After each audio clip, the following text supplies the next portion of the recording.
This conference will now be recorded. अद्य शनिवासरः अथवा मन्दवासरः पौष शुद्ध तृतीया दिनांक 16 जानेवारी 2021 माझं निदान मधुकोष्टिका निदान तोषगती शंखं चक्रं जलौकान्दरतमृतघटं चारुदौर्भिश्चतुर्भिः सूक्ष्मस्वच्छातिरुद्यांशुकतरिविलसन् मौलिमं भोजनेतरं कालाम्भोधोज्ज्वलाङ्गं कटितटविलसच्चारुपीताम्बराढ्यं वन्दे धन्वन्तरिं तं निखिलगदवनप्रौढदावाग्निलीलं प्रौढदावाग्निलीलम् ब्रह्मणो हि समारब्धा मात्रेयाद्येषु पूजिताम् अस्मदाचार्यपर्यन्तां वन्दे गुरुपरम्पराम् आयुर्वेदरतं वन्दे माधवाख्यं महागुरुम् आयुर्वेदामृतं सर्वं शिष्येभ्यो यः प्रदत्तवान् द्रष्टाज्ञानी दृष्टकर्मा कृतकर्मा तथैव च अध्यापको विषक्श्रेष्ठो महान् संशोधकस्तथा गुणैरेतैः समुदितैः यत्कार्यं प्रतनोति सः समृद्ध्यर्थं हि कार्यस्य वयं नु प्रयतामहे सरस्वत्यै नमो यस्याः प्रसादात् पुण्यकर्मभिः बुद्धिदर्पणसङ्क्रान्तं जगदध्यक्षमीक्षते आत्रेयं प्रथमं वन्दे आयुर्वेदजगद्गुरुम् आयुर्वेदामृतं सर्वं गृहीत्वा हि सुरेश्वरात् अग्निवेशादिकेभ्यो यत् प्रयच्छत् मुनिसत्तमः प्रथमं तन्त्रकर्तारम् अग्निवेशं नमाम्यहम्।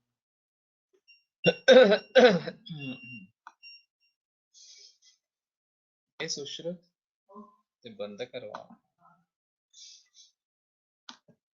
कळतच नाही खरं काय होतं तसं.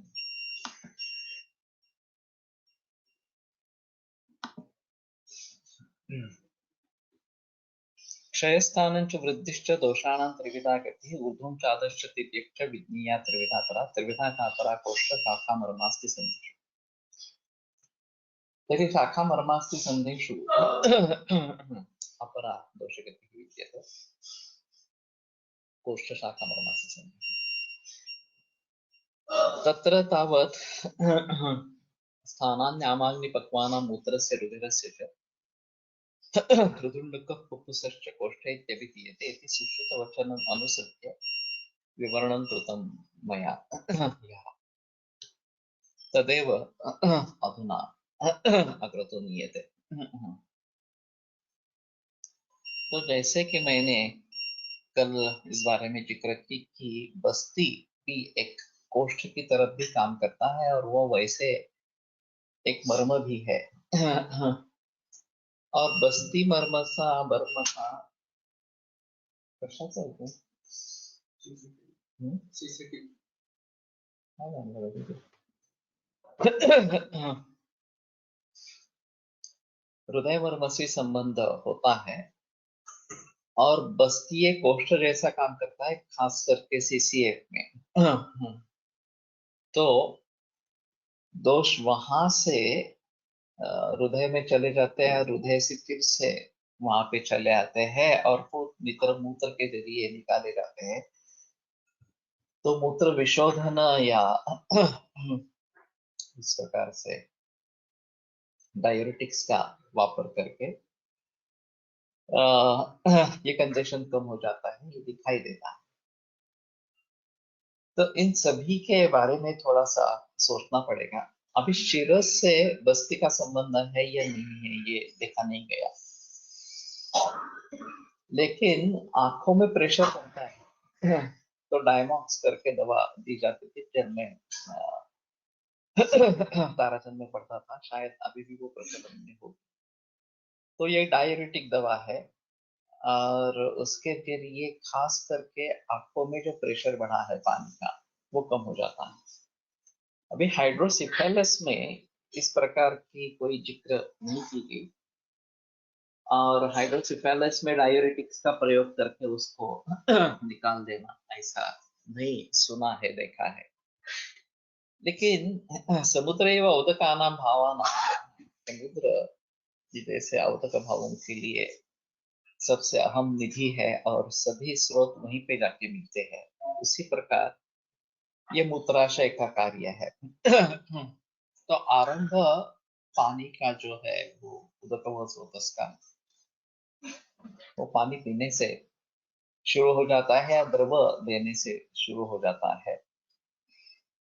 और जहां जहां उसका उपयोग है धातुओं के रूप में, उपधातुओं के रूप में, किसी भी रूप में, एक लसी का भी ऐसा ही भाव है जो पित्त से भी जुड़ा है और कफ से भी जुड़ा है। क्लेद एक ऐसा भाव है जो कफ से ज्यादा जुड़ा इस प्रकार का है। और इनका भली भांति निर्माण नहीं हुआ तो क्लेद वाहनम कर्म के द्वारा उसको बाहर निकाल देना है और किसी ना किसी तरीके से उसको मूत्राशय में लाना है। तो प्रमेह रोग की संप्राप्ति में इस प्रकार के क्लेद को बस्ती में लाया जाता है, जहाँ निधो स्रोतस का मूल स्थान वृत्त इस प्रकार का है, और उसके बारे में थोड़ा सोच सकते हैं। लेकिन बाकी चीजों के बारे में अगर हम देखने की कोशिश करेंगे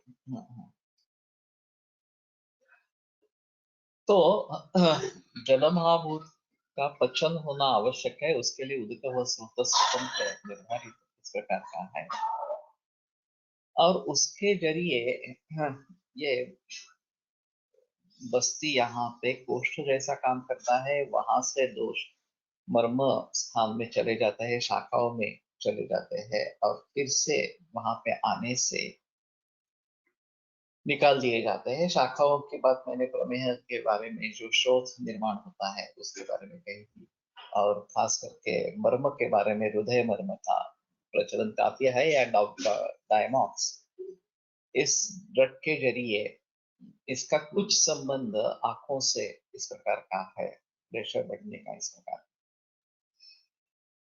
तो इन सभी के बारे में थोड़ा सोचेंगे तो शायद स्थानान्यामाग्नि पक्वाना मूत्रस्य, इसके बारे में थोड़ी संगति हो सकती है, उसके बारे में कुछ जान सकते हैं। अगला है रुधिरस्य च। तो रक्त का भी कोष्ठ होता है इस प्रकार से। अब ये कोष्ठ किसको माने, ये अहम चीज है। वैसे रक्त व स्रोतस का मूल स्थान यकृत और प्लीहा ये दो है, किंतु कोष्ठ की जब बात करेंगे तो कोष्ठ और शाखा मर्मास्थि संधि ऐसा होना जरूरी इस प्रकार का। भावी साठे ने उनके किताब में ये जो अवकाश है, सिराओं में उपस्थित अवकाश है, उसी को सिरा का कोष्ठ या रक्त का कोष्ठ इस प्रकार का माना है। और कोलटकर सर कहा करते थे कि जब नदी बहती है तो उसमें जो मैल है, जो भी दूषितता है, वो सभी किनारे पे चली जाती है और किनारे पे उसका संचय होता रहता है। और नदी शुद्धिकरण प्रक्रिया करनी पड़ती है, जिसके जरिए ये जो गंदगी है उसको निकाला जाता है, तो प्रवाह फिर से शुद्ध होता है। और वैसे जो भी नदी में डाला जाएगा वो गंदगी के स्वरूप में इस प्रकार से हाँ संचित होता रहेगा। और अभी ये प्रदूषण जब कम हुआ लॉकडाउन के पीरियड में, तो नदियां काफी स्वच्छ हो गई। इसके लिए अभी तक कितने प्रयास किए गए थे, लेकिन नदियां स्वच्छ नहीं थी, लेकिन नदियां स्वच्छ हो गई। तो सर का ये कहना था कि सिराओं की जो भित्ति है, वॉल्स ऑफ द वेल्स, वहां पे दोषों का संचय या मलों का संचय होता रहता है, और उसके जरिए सिरा संकोच होता जाता है, जो उसका अवकाश है वो कम होता जाता है। यस्मादस्य वहन्ति न रसं रसवः शिराः, ये एक दोषोपलिप्तवदना रसं रसवः शिराः, ये एक चरक में आता है बहुदोष लिंग के बारे में बताते समय। तो शिरा का जो अवकाश है उसको अगर हम कोष्ठ इस प्रकार का मानते हैं, और जो भित्ति है वो शाखा इस तरीके से समझते हैं, और वैसे इसका प्रचलन पूरे शरीर में इस प्रकार का है। तो मर्मस्थान में, अस्थि संधि स्थान में भी ये सिरा जाल इस प्रकार का होता रहता है। तो इन सभी बातों को ध्यान में रखते हुए वहां से दोष शाखा या मर्मास्थ संधि में चले जाना और फिर ल्यूमेन में वापस आना, अवकाश में वापस आना, ये पॉसिबल है। वैसे हमारे हिसाब में रक्त का सर्कुलेशन स्थानिक है, जो एलोपैथी के अनुसार सार्वदेहिक है, उस प्रकार का सार्वदेहिक न होते हुए वो स्थानिक है। इसलिए सिराव्यध ये आधी चिकित्सा या पूर्ण चिकित्सा कही गई है। और जिस स्थान में रक्त दृष्टि हो वहीं पे सिराव्यध करना है, ऐसा मंतव्य है। जलोकावचरण, प्रच्छान कर्म या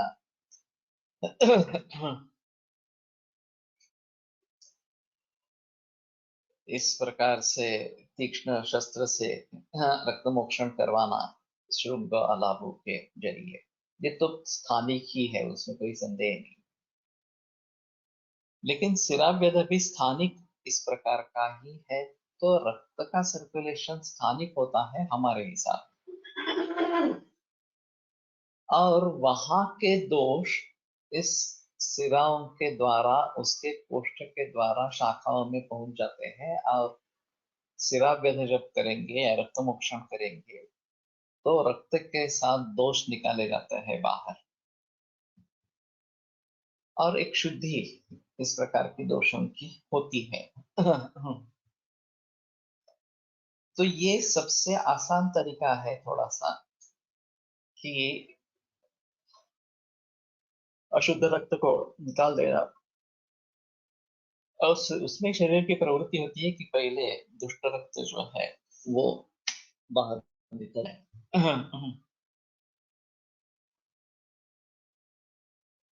तो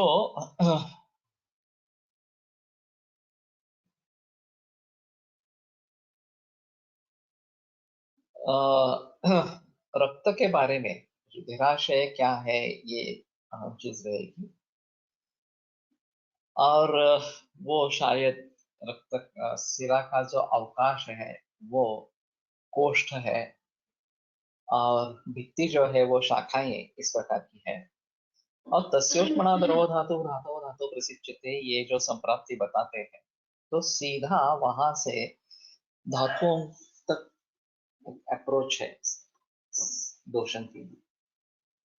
वैसे धातुओं के अंश पिघल कर रक्त में आ सकते हैं, उसी प्रकार रक्त में से दोष धातुओं में चले जा सकते हैं। और जिस अवयव के संबंध में ये रहेगा, वो अगर मर्म स्थान है तो मर्म स्थान में भी जा सकते हैं, ऐसा थोड़ा सा। और वहां से फिर से वापस इसमें सिरा में आ सकते हैं। तो जब संधिवात या अम्वात, इसमें संधि में उष्ण स्पर्श दिखाई देता है, और शीतोष्ण स्निग्ध रूक्षाद्य रूपक्रांताश्रय गदा सम्यक् साध्यानि सिद्ध्यन्ति, ते च रक्त प्रकोपजाः तेषु श्रावयितुं रक्तम् उद्युक्तं व्यधेत् शिराम्। अगर स्नेहन स्वेदन से जो वात के विपरीत है उतनी राहत नहीं मिल रही, तो समझ लेना है कि ये रक्त दृष्टि है। तो यहाँ लीप एप्लीकेशन करने से काफी फायदा होता है। अगर सूजन है और उष्ण स्पर्श है संधि में, तो रक्त दृष्टि मानकर चलते हैं। रक्त दृष्टि के कारण अगर जलों का उच्चारण करेंगे तो तुरंत राहत मिल जाती है, दोष निकल जाते हैं वहां से। तो इस प्रकार से रक्त का आशय रुधिराशय, ये एक अहम चीज इस प्रकार की रहेगी। और फिर उसमें से दोषों को हाँ निकाला जा सकता है, या वहां से कोष्ठ शाखा मर्मास्थि संधि गति ये सोच सकते हैं। कलकत्ता में हारान चंद्र करके एक वैद्य 100 वर्ष पहले हुए थे, और उनकी खासियत थी सिर्फ सिरादर्द। और उस जमाने में जबकि 100 वर्ष पूर्व की बात, वो लोगों को कहते हैं कि अगर आपको 3 महीने में ठीक होना है तो 50 रुपए लगेंगे, 2 महीने में ठीक होना है तो 100 रुपए लगेंगे, 1 महीने में ठीक होना है तो 300 लगेंगे, 15 दिन में ठीक होना है तो 400 लगेंगे। और सिर्फ सिरावेद की प्रैक्टिस करते थे। हाँ, तो ज्यादा मरीज तो नहीं रहते थे, क्योंकि ये बहुत ही महंगी चीज है हाँ उस जमाने के लिए। लेकिन जब उनकी मृत्यु हुई तो उनके बैंक अकाउंट में 6 लाख रुपए मिले। और उस जमाने में इस 6 लाख की कीमत क्या होगी आप अंदाजा नहीं लगा सकते हाँ। तो तस्मात् चिकित्सार्थ इति प्रतिष्ठा कृष्णा चिकित्सा भी चलो स्थिर ही हाँ, कृष्णा चिकित्सा भी बसती है, ऐसा कुछ लोगों का मानना है। अब सिर्फ इसी के आधार पर अगर चिकित्सा होती रहती है तो भी सभी लोगों को हम ठीक ठीक कर सकते हैं, ऐसा थोड़ा सा उसमें है। तो तात्पर्य अर्थ ये है कि हाँ, रक्त के बारे में भी ये सोच सकते हैं, और इसलिए सर का कहना था कि हम जब अब स्कैल्पेल से खून निकालते हैं वो अच्छा तरीका नहीं है, सिरा व्यथा करना ही अच्छा तरीका है, क्योंकि जो दोष भित्ति से जुड़े हुए हैं वो सिरा वेद में भली भांति निकल जाते हैं। हम जब निडल इंसर्ट करते हैं, स्कैल्पेल इंसर्ट करते हैं, तो वो बीच वाला हिस्सा पकड़ लेती है रक्त के स्रोत का, उसमें ज्यादा दोष नहीं निकलते। जो बाजू के भित्तियों में चिपके हुए हैं उनको अगर निकालना है तो सिरावेद यही सबसे अच्छा तरीका है। लेकिन इसमें प्रैक्टिस होनी चाहिए, और अगर भूल हुई तो तकलीफ होती है। यूं वेदांत वैद्य और वेदस्कोदट्टन ने काफी सिरावेद इस प्रकार से किए हैं। मुझे बाकी लोगों के बारे में पता नहीं है कि सिरावेद इस प्रकार की ट्रीटमेंट और किसी ने इस प्रकार से की है। तो ये एक अहम चीज रहेगी कि मूत्र से रुधिर से जल हाँ। फिर आगे का है हृदय, ये भी एक कोष्ठ है इस प्रकार से। अभी हृदय तो हमें सभी को मालूम है कि वो मर्म स्थान है, इसमें कोई संदेह नहीं है, सद्य प्राण हर मर्म है।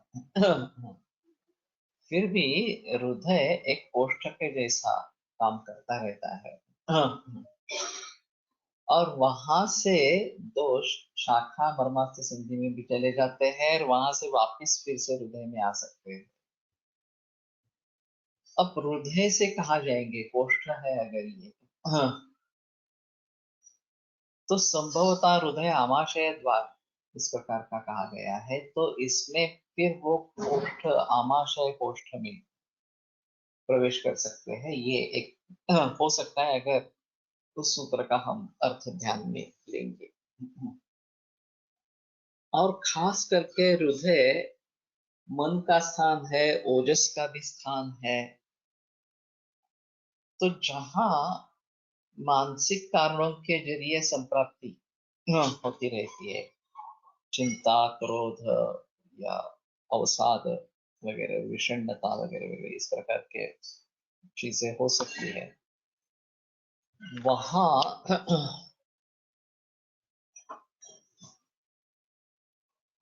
कपिंग थेरेपी आजकल ज्यादा प्रचलन में हो रही है, उस पर विचार। कपिंग में अगर सिर्फ वायु को निकालना है एक अलग चीज रहेगी, इस प्रकार से करके प्रच्छान कर्म करके तिरावेद करना ये भी एक बात होती है। जैसे कि निर्वात प्रदेश, वहां पे निर्माण करना, हाँ, मोमबत्ती वगैरह ऐसा कुछ जलाना, प्रच्छान कर्म करके ये सब करना, ये सुपरफिशियल, हाँ, खून निकालने के लिए, दुष्टि निकालने के लिए अच्छा है इस प्रकार से। अभी भी मैं सोचता हूँ कि जो षट त्वचा या सप्त त्वचा, हाँ, इसके बारे में बताया गया है, उसके बारे में थोड़ा ज्यादा जिक्र होना चाहिए। और रक्त मोक्षण के जरिए हम कहाँ तक पहुंच सकते हैं, और किस प्रकार के दोष की शुद्धि कर सकते हैं, हाँ, तो उसके बारे में सोचना चाहिए। तो ये केवल वात को निकालने के लिए भी किया जाता है। गुल्म के बारे में भी इस प्रकार का कपिल का एक रेफरेंस है, और रक्त मोक्षण के लिए भी इनडायरेक्टली कपिंग प्रोसेस की जाती है। निर्वात प्रदेश निर्माण करके खून वहां से बाहर निकल आए इस प्रकार से। तो ये सभी वात के हिसाब से या रक्त के हिसाब से है। और इस प्रकार से वात को खींच लेना, ये एक अलग इस प्रकार का है, जो वायु की चिकित्सा बस्ती के द्वारा, तस्मा चिकित्सा कृष्णा चिकित्सा जो बस्ती रह ही आधी चिकित्सा या पूर्ण चिकित्सा बस्ती है, तो ये कपिंग उसके लिए सहायता करता होगा। और अगर ये रक्त के लिए भी कर रहे हैं तो भी रक्त मोक्ष, ये भी आधी चिकित्सा या पूरी चिकित्सा है। तो लोकली इसके बारे में हम जरूर सोच सकते हैं, उसका प्रयोग कर सकते हैं, इसमें संदेह नहीं। तो मैं बात कर रहा था हृदय के बारे में, और ये आमाशय द्वार कहा गया है। तो उस कोष्ठ से, हृदय कोष्ठ से आमाशय में दोष आ सकते हैं, फिर आगे वमन करा सकते हैं या फिर शमन करा सकते हैं, ये एक आम चीज इसमें रहेगी। और वहां से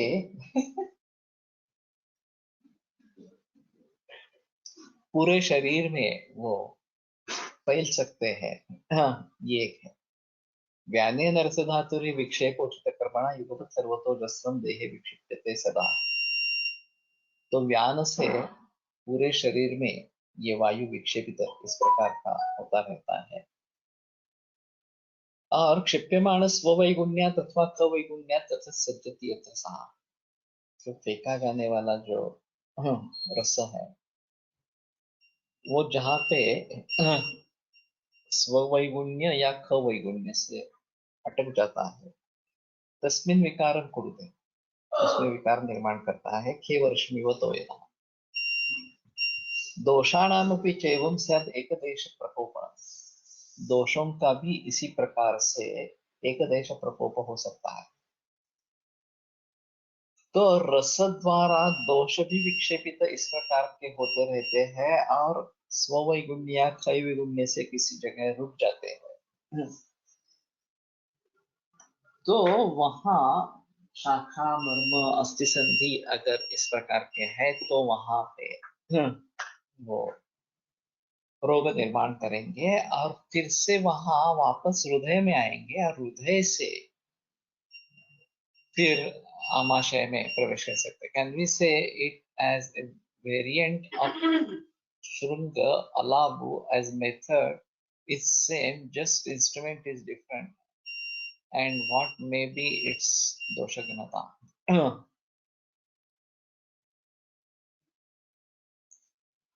हाँ, ये भी सही है कि श्रृंग और अलाबु में भी निर्वात प्रदेश निर्माण किया जाता है। श्रृंग का प्रयोग वास्तव में वातदुष्ट रक्त के लिए करना है, अलाबु का प्रयोग कफदुष्ट रक्त के लिए करना है। तो लेकिन ये घटी यंत्र जैसा है, और सिर्फ वात को निकालना या गुल्म का इस प्रकार को, इस गुल्म को इस प्रकार से पकड़कर छेदन करके गुल्म को निकाल देना, ये एक चीज वहां पे बताई गई। तो कहने का तात्पर्य अर्थ ये है कि व्यान के जरिए भी दोष पूरे शरीर में फैल सकते हैं, शाखाओं में, मर्म स्थानों में आश्रय ले सकते हैं, वहां से फिर से वापिस हृदय में ही आएंगे और फिर हृदय मर्म से आमाशय में, कोष्ठ में आ जाएंगे और फिर उनका शमन या शोधन इस प्रकार का किया जा सकता है। अब जब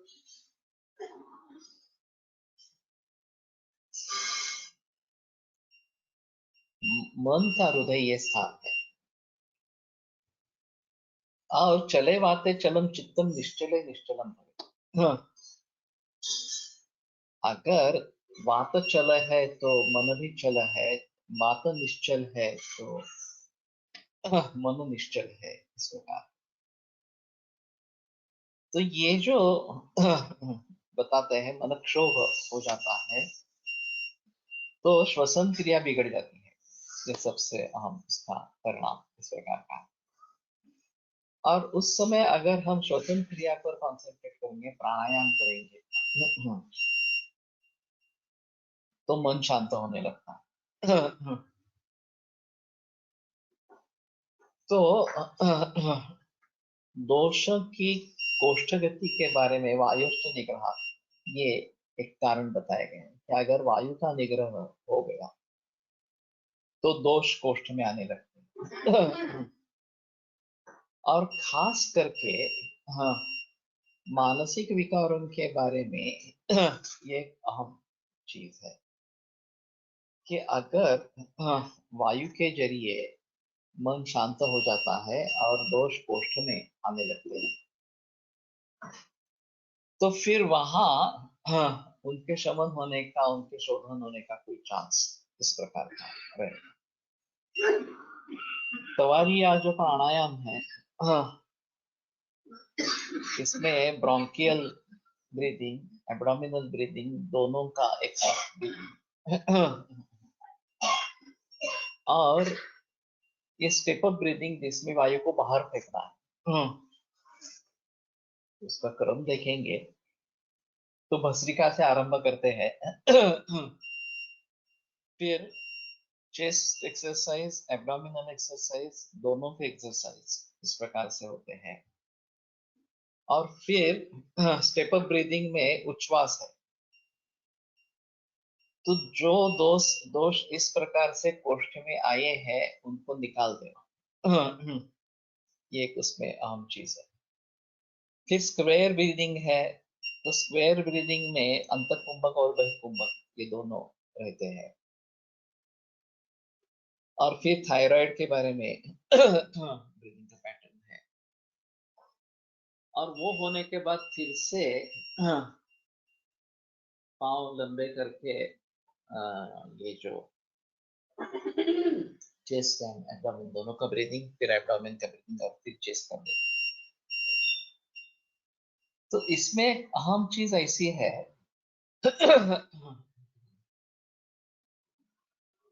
कि शरीर के लिए जो आपूर्ति चाहिए वो आपूर्ति करना, जो मलभाव शरीर में निर्माण हो रहे हैं वायु के स्वरूप में, उनको बाहर निकाल देना। और योग सूत्र आगे सूत्र में आने वाला है, प्रच्छर्दन विधारणाभ्याम व प्राणस्य। प्रच्छर्दन और विधारण अगर प्राण का करेंगे तो भी ये असंप्रज्ञात समाधि सिद्ध होगा, या फिर ये व्याधि स्थान संशय प्रमाद आलस्य वगैरह वगैरह ये अंतराय जो है, या उनके विक्षेप सहभूत होने वाले विकल और मनस्य वगैरह वगैरह ये है। ये प्रच्छन्न विधारणाभ्याम व प्राणस्य विवचन का प्रयोग है, प्रच्छन्न और विधारण प्राण का। तो बहिकुंभक, प्रच्छन्न विधारण यानी कि बहिकुंभक। और इसीलिए गानू सर कहा करते थे कि ओंकार सच प्राणायाम, कपालभाति भस्त्रिका ये प्राणायाम नहीं है, ओंकार वास्तव में प्राणायाम इस प्रकार का।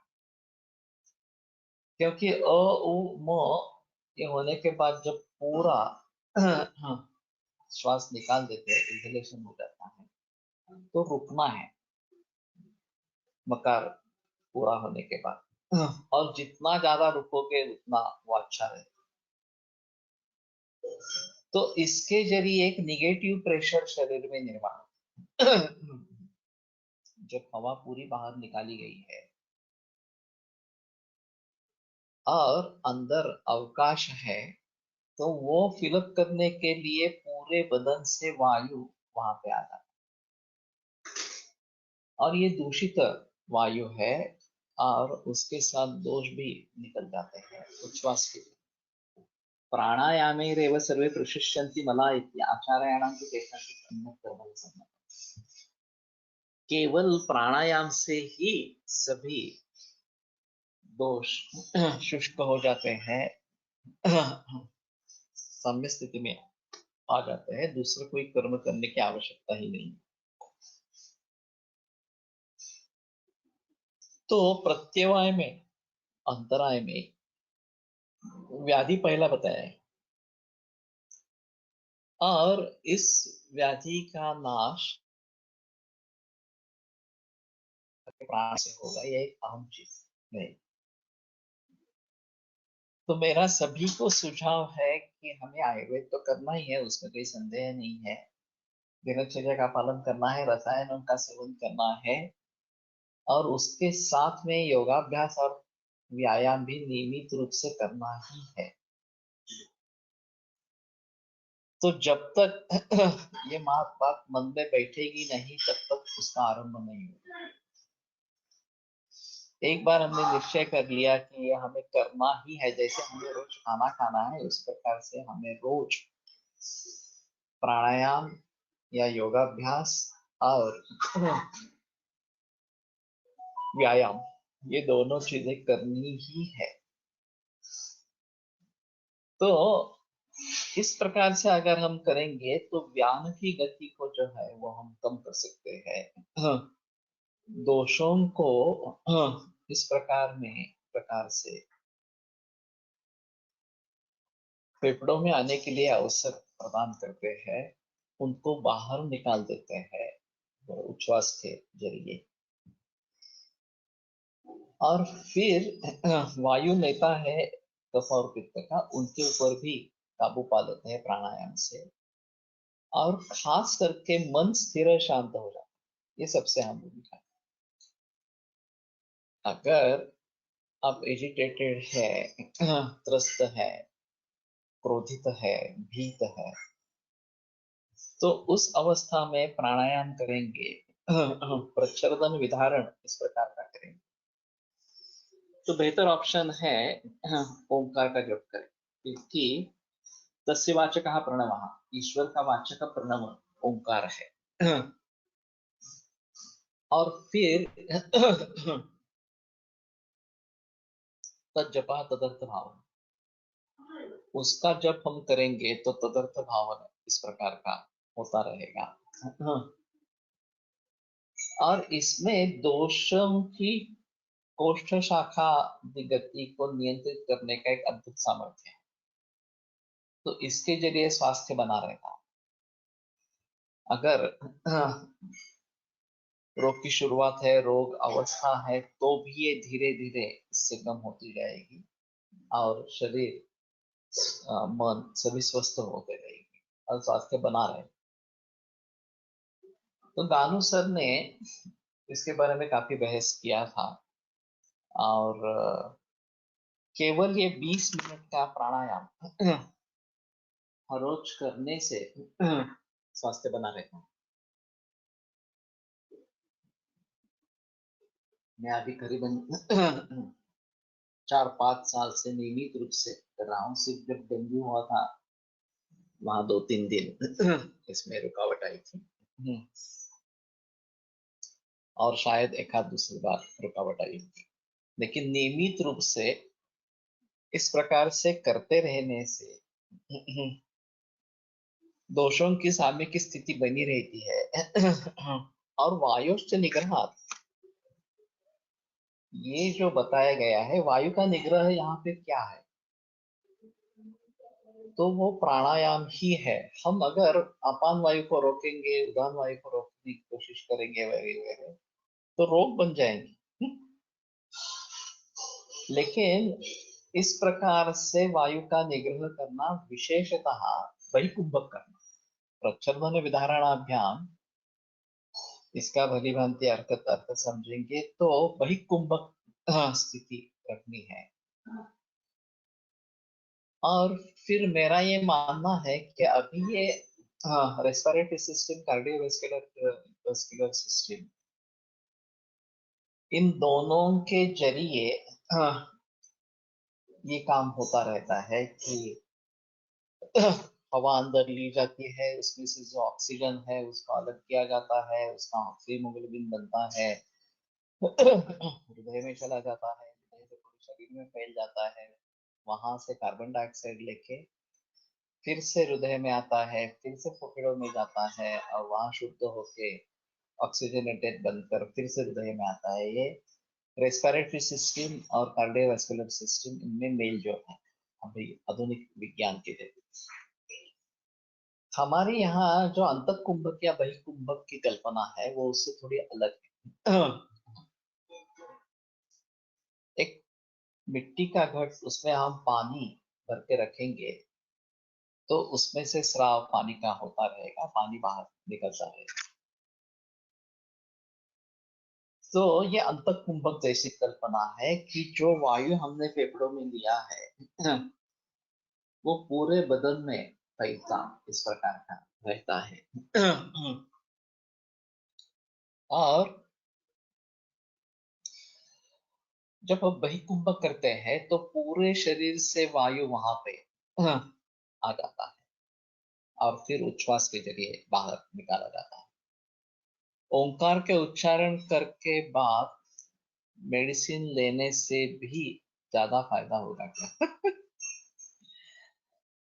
ओंकार तो उच्चारण करता ही रहना है, उसके बाद मेडिसिन लेना है नहीं लेना है ये अलग चीज है। मेडिसिन से फायदा तो होगा, वो अलग चीज है। लेकिन एकाग्र मनसा युक्तम औषधम अमृतायते, ये एक बात कही गई है, कहाँ से रेफरेंस है अभी मालूम नहीं, शायद अष्टांग संग्रह में है। कि एकाग्र चित्त से अगर औषध लिया जाता है तो वो अमृत जैसा काम करता है। हम एक केवल विधि करना है कि हाँ ठीक है दवा लेनी है इस प्रकार से, तो मैकेनिकली अगर वो फॉलो करते हैं तो एक अलग चीज होगी। तो ये बुराई लगेगा नहीं। बात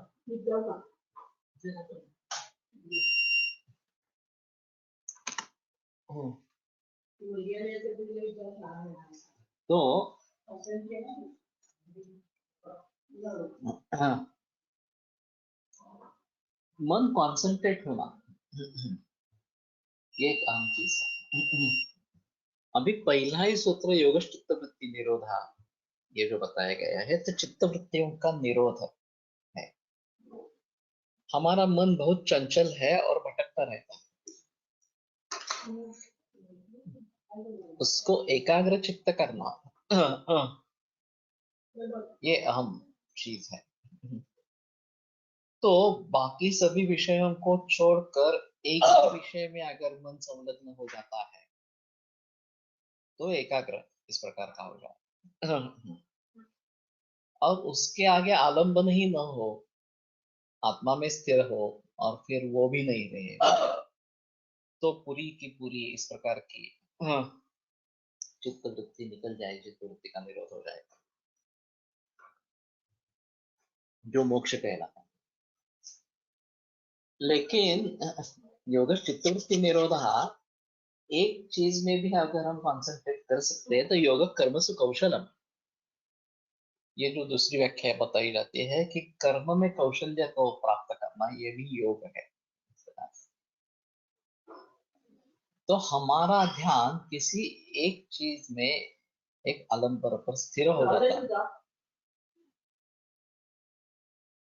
किसी एक आलंबन पर स्थिर हो जाएगा तो वो भी एक तरीके से चित्तवृत्ति निरोध ही है, क्योंकि हम बाकी सभी आलंबनों से मुक्त हो गए, दूर हो गए। द्रोणाचार्य ने जब सभी छात्रों को कहा कि वो पेड़ के ऊपर पंछी है उसके आंख में अनुसंधान करना है। अब तुम्हें क्या क्या दिख रहा है? तो मैंने बताया कि पेड़ दिख रहा है, वो पंछी दिख रहा है, उसकी आंख दिख रही है। तो रुको रुको ऐसे करके सभी को रोक दिया। अर्जुन की जब बारी आई तो अर्जुन ने कहा मुझे सिर्फ वो आंख दिख रहा है, बाकी कुछ नहीं दिख रहा। तो फिर उसको कहा कि ठीक है, बाण छोड़। तो ये निरोध है, चित्तवृत्ति निरोध। थोड़ा अंतर ऐसा है कि अभी हम जो विज्ञान पढ़ते हैं उसमें प्रकाश जो है, सूर्य प्रकाश या अभी विद्युत प्रकाश या दिए का प्रकाश वगैरह, वो चीजों पर पड़ जाता है, वहां से रिफ्लेक्ट होता है, फिर हमारे आंख में घुसता है और उसकी एक इमेज बनती है, फिर उसका एनालिसिस ब्रेन द्वारा होता है और मैं ये देख रहा हूँ, ऐसे मुझे प्रतीति होती है। तो यहाँ ज्ञान की प्रक्रिया बाहर से शुरू हुई, ऐसा मानते हैं। वास्तविक ज्ञान की प्रक्रिया आत्मा से शुरू होती है, वो आंतरिक प्रक्रिया। आत्मा मनसा संयुज्यते मनः इंद्रियेण इंद्रियम अर्थेन तथा ज्ञान।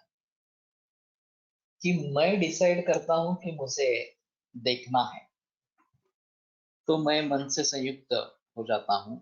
मन चक्षुरिंद्रिय से संयुक्त होता है, चक्षुरिंद्रिय विषय से संयुक्त होता है और फिर मुझे मैं ये देख रहा हूँ कि क्या। अब जब मेरी आंख खुली है और सभी तरीके से प्रकाश मेरे आंख में घुस रहा है, सभी की प्रतिमा निर्माण हो रही है, लेकिन फिर भी मुझे इन सभी बातों के बारे में ज्ञान ज्ञान नहीं है। जो मैं पढ़ रहा हूँ, जो मैं देख रहा हूँ, उसके बारे में मुझे ज्ञान है। तो उसी तरीके से अगर हम एक चीज पर ध्यान केंद्रित करेंगे, लक्ष्य हमारा जो है केंद्रित करेंगे, तो सिर्फ उसी विषय का ज्ञान उसी इंद्रिय के द्वारा होता रहे। और ये भी योग ही है। सिर्फ हम पहले मंजिल पर है, आगे बहुत मंजिलें हैं, लेकिन पहले मंजिल पर भी पहुंचना काफी मुश्किल होता है। अगली मंजिल की बात, मंजिल की तो बात ही छोड़। क्योंकि इसमें ऐसा है कि चंचल मन को केंद्रित करना किसी एक विषय के ऊपर, ये भी अलग इस प्रकार की है। तवारी या प्राणायाम, मनशुद्धी व्यवस्थित झाली नसेल तर प्राणायाम करावा का? आइडियली नहीं है, प्राणायाम अच्छा नहीं होता अगर मनोशुद्धि ठीक नहीं हुई तो अच्छा नहीं होता है। ओंकार के उच्चारण करके बाद बाद मेडिसिन लेने से। तो विशुद्ध है चौथगार एक शुद्ध बने वाते मुसरती वगैरह वगैरह जो बातें बताई गई है। व्हाट इज डिफरेंस बिटवीन तवारी या प्राणायाम एंड रेगुलर प्राणायाम? तवारी एक टेक्निक है, जैसे ये श्री श्री रविशंकर का सुदर्शन क्रिया एक टेक्निक है। ये काफी मिलते जुलते हैं, शायद उन दोनों के गुरु एक ही है। श्री श्री रविशंकर को काफी प्रसिद्धि मिली, उनको इतनी नहीं मिली है। तवारिया वाले जो है 3srb.org ऐसी उनकी वेबसाइट है, वो तो नहीं है अभी, जिंदा नहीं है, लेकिन उनके फॉलोअर्स है, पूरे विश्व भर में है। तो इसमें व्यायाम भी होता है। वैसे आयाम यह सब शब्द का मतलब है शरीरायास जनकम कर्म व्यायाम संहितम आयामो विविधोंगानाम व्यायाम। और तवारिया जब आरंभ करते हैं तो शुरू शुरू में इतना व्यायाम होता है कि पसीना पसीना हो जाता है, गर्मी बहुत बढ़ जाती है। धीरे धीरे ये कम होता जाता है और फिर ऐसी तकलीफ नहीं होती। फिर भी पसीना आता है, और मेरा अनुभव है कि जब मैं ओंकार का जप करता हूँ, पहला सवारिया सब करके उसी में ओंकार है, तो पसीना निकलता रहता है। इस प्रकार ठंडी के मौसम में भी निकलता रहता है। तो दोष की जो कोष्ठ से लेकर शाखा मर्मास्थ संधि में गति, और फिर से उसका वापिस आना और शमन होना, और खास करके वायु के बारे में, वायु बाहर निकल जाना, जो स्टेप अप ब्रीदिंग है उसमें वायु हम बाहर फेंक देते हैं इस प्रकार से। तो ये थोड़ा अजीब तरीका है, लेकिन ये काम करता है, उसमें कोई मुझे संदेह नहीं है। और खास करके पाँव को प्रसारित करके जो कोष्ठा और ये एब्डोमेन एंड थोरेसिक, ये दोनों का ब्रीदिंग होता रहता है, तो गानू सर का कहना था ये त्रिदोष स्वास्थ्य निर्माण करने वाला, इस प्रकार का बताया गया है। गानू का ये एक्सप्लेनेशन है, गानू सर का। अंतःकुंभक और बहिकुंभक को एक्टिव और पैसिव रेस्पिरेशन से भी कुछ संबंध जुड़ सकता है।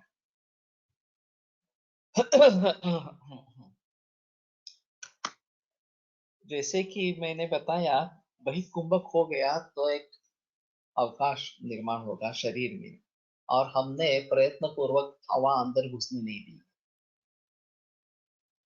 तो शरीर में जो वायु स्थित है वो उस प्रकार से उसमें आ जाएगा। अभी एनाटॉमिकली फिजियोलॉजिकली देखेंगे तो जो रेस्पिरेटरी सिस्टम और कार्डियोवास्कुलर सिस्टम, इनका आपस में मेलजोल है, जो मैंने एक्सप्लेन किया, सभी जानते हैं उसके बारे में। वो तरीका और ये तरीका अलग है। हाँ। मेरा मानना है कि अंतःकुंभक में, जैसे वो मैं घट की मृतिका के घट की बात कर रहा था, वहां से पानी पूरे शरीर बाहर निकल आता है, उसी प्रकार से वायु पूरे शरीर में फैल जाता है। उसके लिए एक प्राणवायु स्रोतस की कल्पना की गई है। हृदय मूलम महास्रोतस्य प्राणवायु स्रोतस के मूल स्थान। तो अजीब है, यहाँ हृदय बताया गया। इंटीग्रेटेड वाले लोग बताएंगे कि हाँ, कार्डियोवास्कुलर सिस्टम और रेस्पिरेटरी सिस्टम, इनका मेल जोल है इस प्रकार से, इसलिए ये शायद। फिर महास्रोतस क्यों?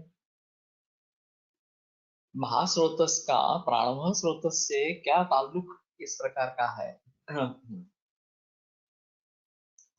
तो मैं थोड़ा सा मानता हूं कि कोष्ठ जो है, यानी कि आमाशय, पश्चिमाशय या ऊर्ध्व आमाशय, अधो आमाशय और पक्वाशय, ये तीन महाकोष्ठ इस प्रकार, अंतकोष्ठ महास्रोत, महास्रोतस इस प्रकार से बताया गया है।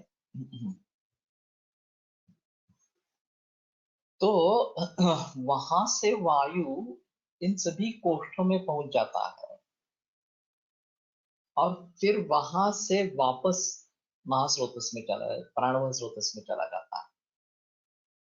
हृदय के जरिए भी ये पूरे शरीर में फैल जाता है रस के द्वारा, और फिर से वापस हृदय में आता है, और फिर बाहर निकल जाता है। नहीं तो हमारे हिसाब में प्राणवायु स्रोतस का मूल स्थान हृदय और महास्रोतस, इसकी संगति कैसे लगाए? ये कैसे समझे? ये एक अहम चीज है। और दूसरी बात ऐसी है, प्राण शोणित ही अनुवर्तते। हाँ, ये जो पंक्ति 24वें अध्याय में आई है, हाँ, उसकी संगति हम कैसे लगाएं? ये एक अलग चीज इस प्रकार की है। विधनाश्रतम जातम शुद्धम भवति देहनाम देश कालोक सात्म्यानाम विधि प्रकाशित। विधि से अगर रक्त निर्माण होता है तो शुद्ध हो। विधि क्या है? देश काल ओक सात्म्य, इस प्रकार का विधि बताया। तद विशुद्ध में रुधिरम बलवर्ण सुखायशा एनक्ति प्राणिनम प्राणा शोणिति अन्वर्तते। और वो शुद्ध रुधिर बल वर्ण सुख आयुष की प्राप्ति कर देता है, जीवन या जीवित व्यक्ति को उससे जोड़ देता है। हाँ, तो इस सभी के अर्थ कैसे लगाएं? अभी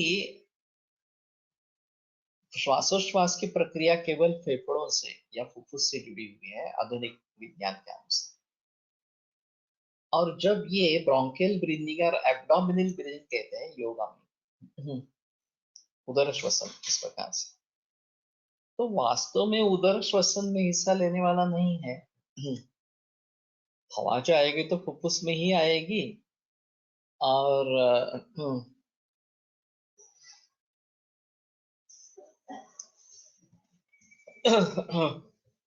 वहीं से बाहर निकाली जाएगी। जब हम थोरेसिक ब्रीदिंग के बारे में पूरे श्वसन की बात करते हैं, तो पूरा का पूरा फुफ्फुस हवा से भर जाना चाहिए। एक ट्रिकी सवाल पूछा जाता है कि हम सांस कितनी बार लेते हैं, तो लोग बताते हैं हाँ ठीक है 18-20 बार, 16 बार ऐसा लेते रहते हैं 1 मिनट में। तो पूछा जाता है कि क्या आप लेते हैं? वॉलंटरी एक्शन है क्या? ये जो क्रिया होती रहती है नियमित रूप से 1 मिनट में 16 से 18-20 तक सांस लेते रहना, ये इनवॉलंटरी है, हमें पता भी नहीं चलता कि हम सांस ले रहे हैं छोड़ रहे हैं। हम कितनी बार लेते हैं? जब हम प्राणायाम करेंगे तभी हम लेंगे, तभी हम छोड़ेंगे। तो हमें लेना है, हमें छोड़ना है। तवारिया का कहना ऐसा था कि 1 मिनट में 12, इतना ही, 5 सेकंड में एक श्वास और उच्छ्वास, और उसमें भी 3 सेकंड निश्वास अंदर लेना और 2 सेकंड में छोड़ना, थोड़ा उल्टा क्रम। तो फोर्सफुल एक्सलेशन ऐसा कहना था, 1 2 3 5 6, 5 6 में छोड़ना है इस प्रकार। तो फोर्सफुल एक्सलेशन जब हो जाता है तो निर्वात प्रदेश अच्छा बनता है, अगला इनहेलेशन ज्यादा अच्छा इस प्रकार का होता है। और फोर्सफुल एक्सलेशन के बाद अगर हम रुकेंगे, भाई कुंभक करेंगे, तो जो अंदर अवकाश निर्माण हुआ है उसमें शरीर में से वायु निकल आएगा, वहां पे चला जाएगा, फुफ्फुस में चला जाएगा। तो ये जो एब्डोमिनल ब्रीदिंग की बात करते हैं, अगर पूरे फेफड़े हम भर लेते हैं हवा से, भागशा श्वसन इसको कहते हैं, कि लेना आरंभ करेंगे, और जब तक फुफ्फुस पूरी तरीके से भरते नहीं है तब तक सांस लेते ही रहना है। तो पेट अपने आप आगे आ जाता है, डायफ्राम नीचे चला जाता है। और जब छोड़ेंगे पूरी तरीके से उसको बाहर निकालेंगे हवा को, तो पेट अपने आप अंदर चला जाता है, डायफ्राम ऊपर चला जाता है। तो वास्तव में एब्डोमेन का रोल है ही नहीं, एब्डोमेन में श्वसन नहीं हो रहा, लेकिन डायफ्राम नीचे खींचा जाता है, फेफड़े भी थोड़े नीचे आ जाते हैं, और बगल में यकृत और प्लीहा ये मूर्ख व स्रोतस के मूल स्थान है, हाँ, नाभि के यहाँ।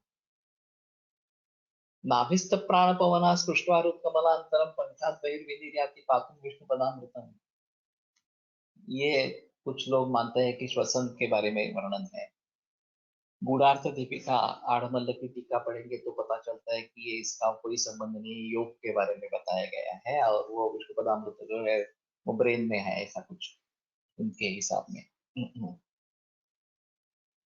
लेकिन अगर मान भी लेते हैं कि प्राण वायु नाभि में है, और वो रक्त का अनुगमन करता है इस प्रकार से, और उसको बल इस प्रकार से फेफड़ों से जो वायु आ रहा है उसके जरिए मिलता रहता है।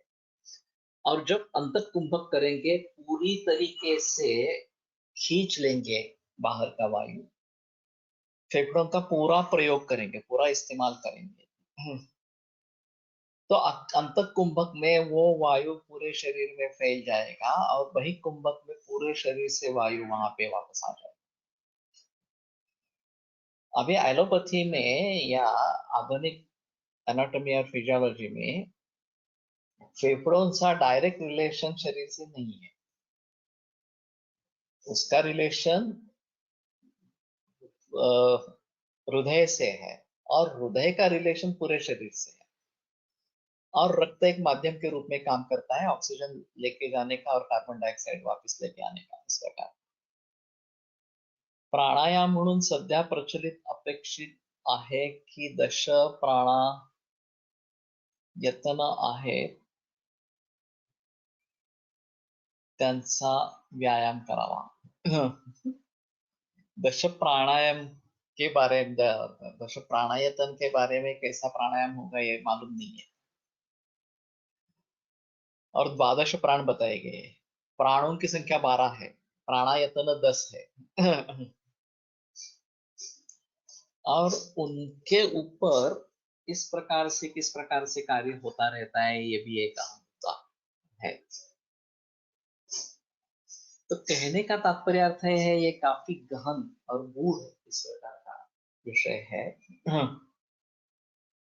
और ज्यादा सोचा नहीं गया है। एलोपैथी में योग के बारे में, प्राणायाम के बारे में ज्यादा बहस हुई है, ज्यादा संशोधन हुआ है और उन्होंने अपने तरीके से उसका समर्थन करने की कोशिश की है। लेकिन हमें भी आयुर्वेद की दृष्टि से इसके बारे में सोचना है। और प्राण शोणित ही अनुवर्तते, प्राण रक्त का अनुगमन करता रहता है, ये एक अहम चीज हमारे हिसाब में है। शाखा कोष्ठ गति ये भी एक अहम चीज इसमें है। और मन, ओजस ये हृदय से जुड़े इस प्रकार के हैं। तो हमारा सिंक्रोनाइजेशन प्राणायाम के साथ या प्राणव स्रोतस के साथ हृदय और महास्रोतस इन दोनों से है। महास्रोतस का तो एलोपैथी में कुछ जिक्र है ही नहीं। कार्डियोवास्कुलर सिस्टम और रेस्पिरेटरी सिस्टम, इसमें रेस्पिरेटरी सिस्टम का कार्डियोवास्कुलर सिस्टम से जोड़ है, महास्रोतस का कोई संबंध नहीं। लेकिन हमारे यहाँ महास्रोतस भी उसमें शामिल इस प्रकार का है। और उसके जरिए ये जो कोष्ठ शाखा मर्मास्थि संधि जो गति है वो नियंत्रित होती रहती है। और अगर हम नियमित रूप से बहिकुंभक की प्रैक्टिस करेंगे, इसमें एक अहम चीज ऐसी है कि बहिकुंभक की प्रैक्टिस बढ़नी चाहिए। और वो अगर ओंकार के साथ करते हैं तो दोनों हो जाएगा कि तस्य वाचकः प्रणवः, इसकी भी हमें अनुभूति इस प्रकार की, ईश्वर की अनुभूति इस प्रकार की होगी। और वही कुंभक भी होता रहेगा। गानुस्वर जिस प्रकार से ओंकार करते हैं वो एक बार मैं अभी दिखाता हूँ। उसमें अ और उ ये एक एक मात्रिक, म दो मात्रिक, एक मात्रा में सांस लेना है तो एक मात्रा सांस लेना, एक मात्रा म, एक मात्रा म, दो मात्रा, और उसके बाद में रुकना है बहिः कुंभक में। एक पीरियड 2 सेकंड 3 सेकंड आप जितना ले सकते हैं उतना वो देखो। जैसे कि सांस ली,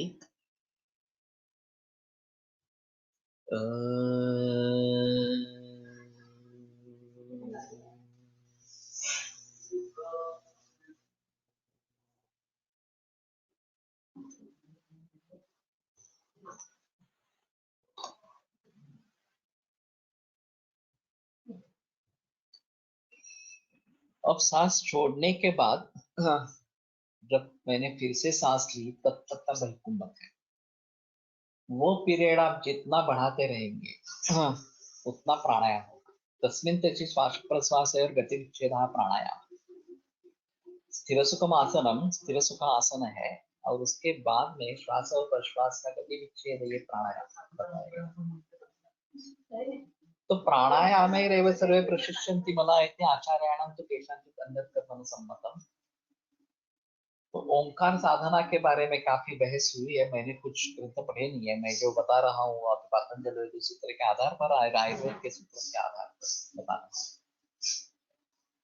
जो मेरी एक संकल्पना है आयुर्योग इस प्रकार की, इन दोनों शास्त्रों का मिलाप करना इस प्रकार से, उस चीज को हम अगर आगे बढ़ाना चाहते हैं तो ये अहम मुद्दा रहेगा कि इसके जरिए हम कोष्ठ शाखादि गति के बारे में सोच सकेंगे। उसके जरिए सभी प्रकार के विकारों को दूर करने का सामर्थ्य इसमें है और स्वास्थ्य रक्षण का भी सामर्थ्य इसमें है। तो ये प्रैक्टिस का विषय है, ये सिर्फ कहने की बात इस प्रकार की नहीं है।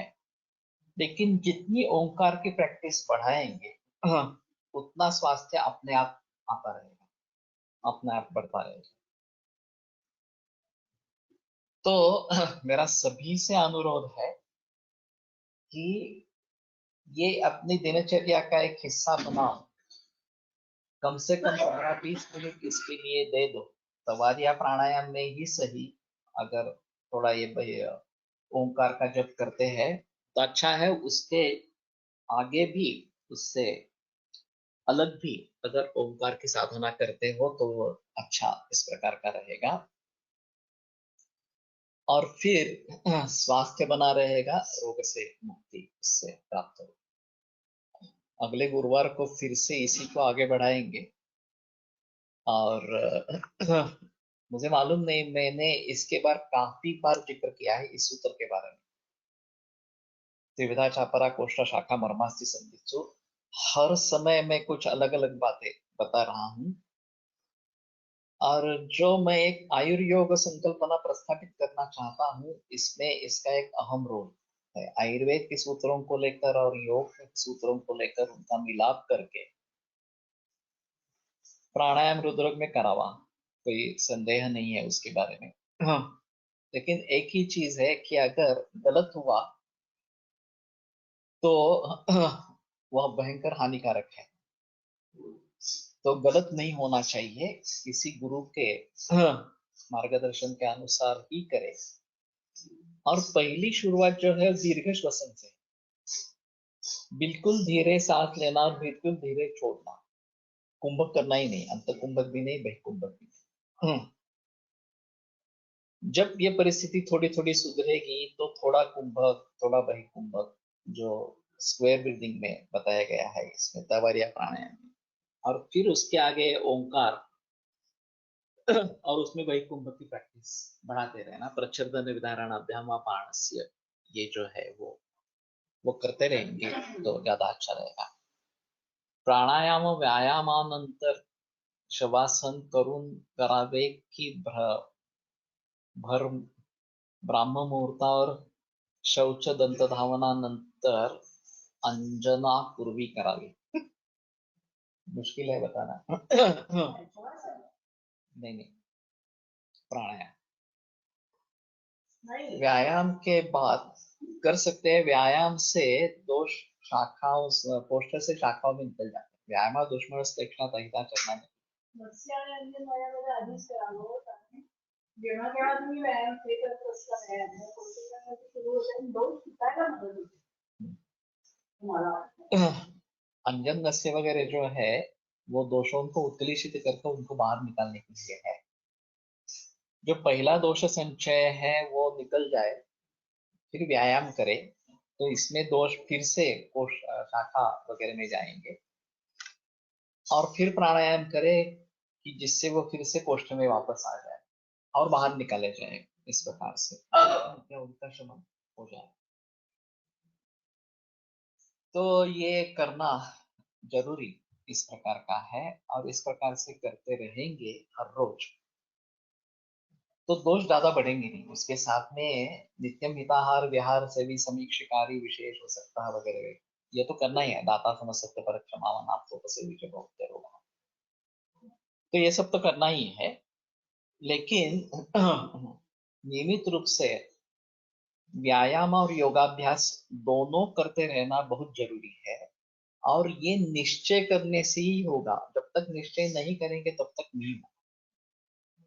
जब निश्चय हो जाएगा कि ये करना ही है हर रोज, तभी ये हो पाएगा।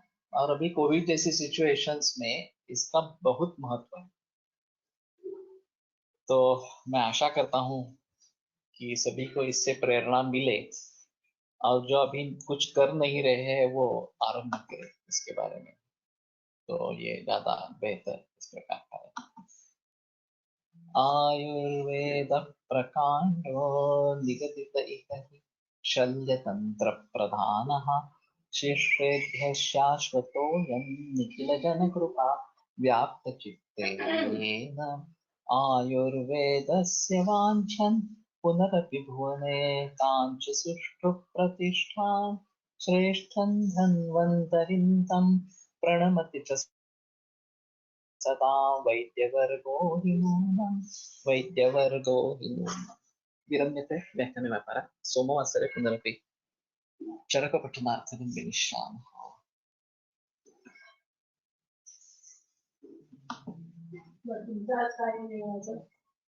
नाही, आज मी जेवेन